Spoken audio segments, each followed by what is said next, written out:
Més de 70 nens i nenes aprendran aquest estiu a nedar a les instal·lacions de la piscina coberta del pavelló municipal.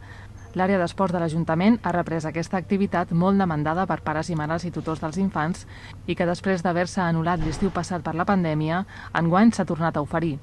Quan es va començar a obrir el període era molt tard per organitzar-ho tot, aleshores aquest any ho hem tornat a organitzar, hi havia ganes.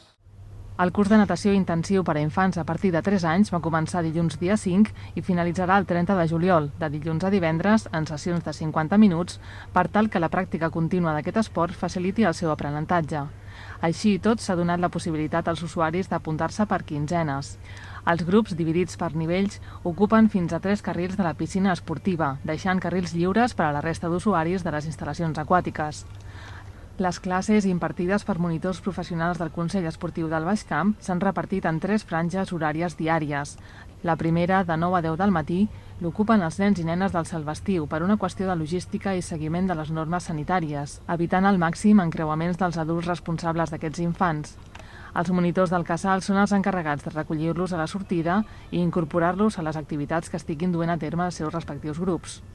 La segona franja horària es realitza tot seguit de 10 a 11 del matí. I enguany s'ha oferit també una tercera sessió en horari de tarda, de 4 a 5.